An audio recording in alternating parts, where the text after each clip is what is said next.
today in our boasted modern civilization, we are facing just exactly the same problem, just exactly the same conflict between two schools of philosophy that they faced in the earliest days of America.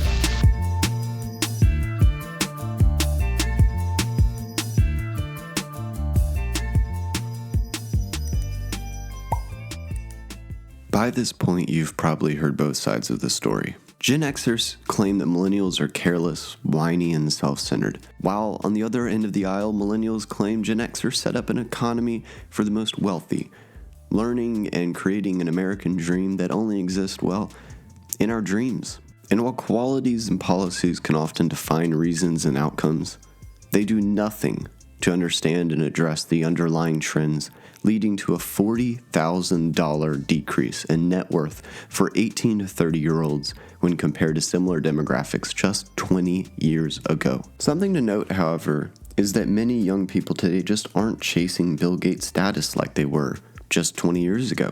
It's all about those genuine connections and real experiences, you know. But even when accounting for cultural trends, there are external factors directly making life as a young person in 2020 decidedly more difficult than it was in 1980, and even more difficult than it was in 1960. In 1960, health insurance cost just $146 per person. Now in 2020, a single person can expect to pay upwards of $14,000 a year. And even when adjusted for inflation, that is still 9 times more expensive today to receive basic health coverage.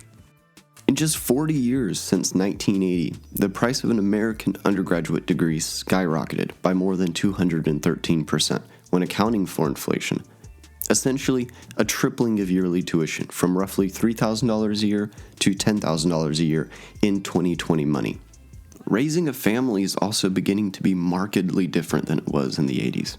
Weekly childcare costs have essentially doubled. Increased cost of nurseries have superseded inflation by nearly 2%. In addition, services needed when raising a child, such as daycare and schooling, have risen to nearly 20% of the total cost of raising a child, providing a sharp contrast to the 2% it cost in 1960. And when these already burdened families find a way to cope with increased medical and childcare costs, they will be greeted both by soaring rent and home prices. If young people want to purchase their first home today, it will cost nearly 40% more than their grandparents paid back in 1980. The value of homes overall has soared by nearly 73% when adjusted for inflation since 1960, and is showing no sign of slowing down the nightmarish rise.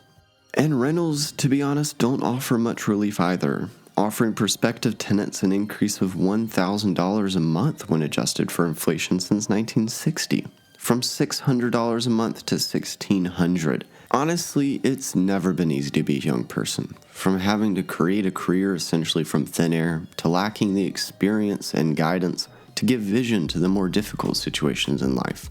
But through a combination of heightened college tuition, housing, childcare, and healthcare costs, it is simple and easy to quantify how much more difficult life is for young people now than it was just 40 years ago. Now when you see a millennial buying an avocado when their rent is overdue, maybe you'll understand how difficult it was for them to even buy the avocado in the first place. And for the future of us all, we better get educated and find solutions.